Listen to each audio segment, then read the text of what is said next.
Are we again going to see empty shelves in grocery stores? The same happened during the pandemic, when the supply chain significantly disrupted. However, this does not mean it cannot happen again. Seeing the congestion at ports, immense demands, and increase in fuel prices, a sweeping supply chain is already here. The CEO of FreightWaves, Craig Fuller, said, "The well-running supply chain that many of us took for granted, that gave us an economy of superabundance, is nothing but a memory at this point. I think the golden era is probably over." It isn't good news. Even now, the containers at ports are lying in wait to be shipped, while there are not enough truck drivers who can supply goods inside the country. Apart from them, there are several formidable threats at American ports, which collectively are hinting toward a supply chain nightmare. What stumbling stones does the supply chain have currently? And up next, let's uncover the major threats across American ports that might lead to lingering empty grocery shelves. Should you get ready for the shortage of goods? Let's know that too. But before we continue further,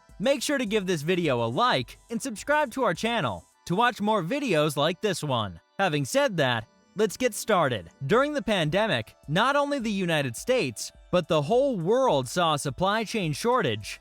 Grocery store shelves were empty of daily necessities. However, since during the pandemic, demand was relatively low, it was not exerting much pressure on supply. But now the tables have been turned. During the pandemic, people were using their savings to buy goods needed for everyday use. There was a hold on buying products that were less essential. This, in one way or the other, decreased demands that were balanced by the limited supply of goods. However, when the pandemic was over, a consumer buying pressure was waiting that disturbed this balance. Millions over millions of consumers rushed out of their houses and purchased products they didn't buy during the pandemic. This skyrocketed the demands, especially in Western countries. America is one of them where a sharp rise in demands has been recorded. To meet this demand, America had to import finished products from Asian countries. The imbalance between the supply and demand was so great that the prices increased dramatically, while the very element that was keeping the supply chain smooth just vanished. Steve Ricciuto, chief U.S. economist at Mizuho Securities, said the result of that imbalance between supply and demand eliminated all the inventory and eliminated all the grease that allows the wheels of commerce to work smoothly. Due to the dramatic increase in demands, countries either have to produce more or import more. There's not another choice than these two. If a country goes with increasing its own production, then setting up more factories and adding more employees remains the only choice. However, both of these things, in turn, do not make any difference, or in other words, presently, they're not achievable. Countries prefer importing products at low costs rather than setting up entire factories and producing their own. However, if they still want to increase their own production, they need extra employees. However, there are not so many present. With every passing day, more and more workers are quitting their jobs. This leaves only a few workers left on the labor market. This is the very reason companies like Walmart and Amazon are offering benefits to their employees to encourage them to stay there. Even if production increases, supply chains become a troubling problem. To supply goods, trucks and truckers are needed. Without them, no matter whether the product is coming from ports or factories, they cannot reach consumers. And now, more truckers' protests and even a lack of truckers are making things difficult. The American Trucking Association in 2019 estimated that over 60,000 truck driver shortage was imminent. However, with retirement, the need for truck drivers has surpassed this number, while the remaining truckers are engaging in protests and announcing to give up working if their demands are not listened to and fulfilled. Sean McNally, an ATA spokesperson, said, "There's a shortage of drivers, and it is one of several issues contributing to problems in the overall supply chain. However, it's a reflection of the strong demand for goods, and everything consumers buy is delivered in a truck." The second option to balance demands was to import products. Most of the countries, including America, went with this option, and this is the very reason it's seeing congestion at ports across both coasts. Los Angeles bears some of the busiest ports in America,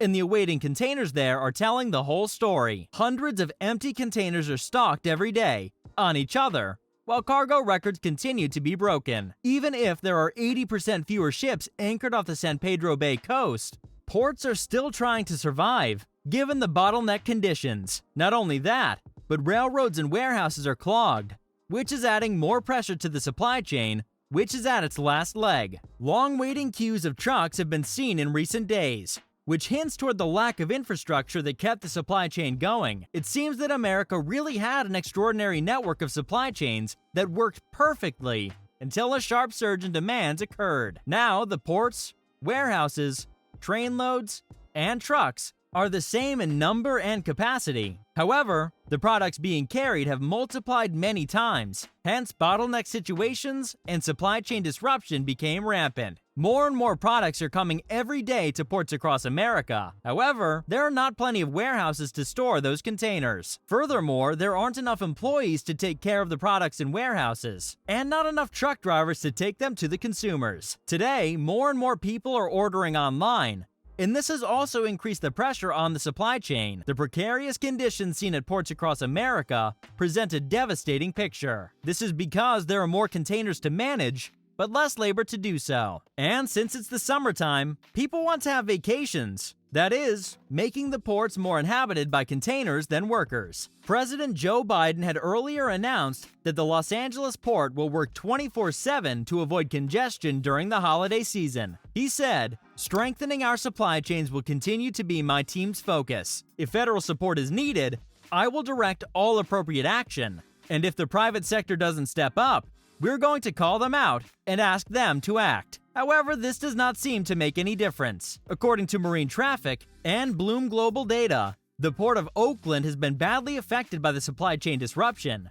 The vessels there take almost over 6 days to load and unload, pointing toward a lagging phase. Not only that, but the import containers have to wait for 11 days to be transported. The Port of Los Angeles comes after the Port of Oakland regarding the container lying in wait. Containers linger at ports for over 12 days to be transported to the destined locations. Furthermore, it takes over 5 days for a vessel to be processed and sent again. Rail delays are another reason containers have to linger at ports for days. Gene Soroka, Port of Los Angeles Executive Director, said, "Today, rail boxes are waiting more than 6 days to get on a train. That's triple the dwell time compared to pre-pandemic days. Rail volume is up 6-fold since February. We need more rail assets in places at America's busiest port complex. It's important that all stakeholders redouble efforts to maximize rail cargo off our docks and into the domestic economy." One of the reasons the Port of Los Angeles is facing such congestion is workers resigning every day. This port is managed by BNSF and Union Pacific. However, BNSF has engaged itself in a labor dispute over its attendance policy for months. Due to this, according to Greg Reagan, president of the Transportation Trades Department, AFL-CIO, over 1,000 workers have resigned since this February. The Port of Savannah seems to be normal now. However, a surge in congestion and awaiting containers is also imminent there. Alex Charvalias, general manager of marine traffic, said, "In the week of May 9, the port saw an average of 2 container vessels, equaling 20,000 waiting container capacity. During the week of May 16, there were an average of 13 container vessels, equaling 100,000 plus waiting container capacity." Given this major increase of waiting containers week over week, we're estimating that waiting times at port will increase by 100% to an average of 3 or more days. All these supply chain disruptions point towards some formidable threats. They include a lack of infrastructure at ports, less warehouses, less workers, less truck drivers, jam-packed roads, labor union protests, and ever-increasing demands. If these issues are not mitigated now, they can cause a devastating blockage in the supply chain. What do you think? Can the supply chain issues be resolved? What if there are no warehouses to store containers anymore, and no truck drivers to supply the goods inside the country? Comment your opinion in the comment section right below about what solutions you have in mind. Also, if you loved the video, give it a like. To watch more videos about current affairs with facts, subscribe to our channel. Until the next video, stay tuned.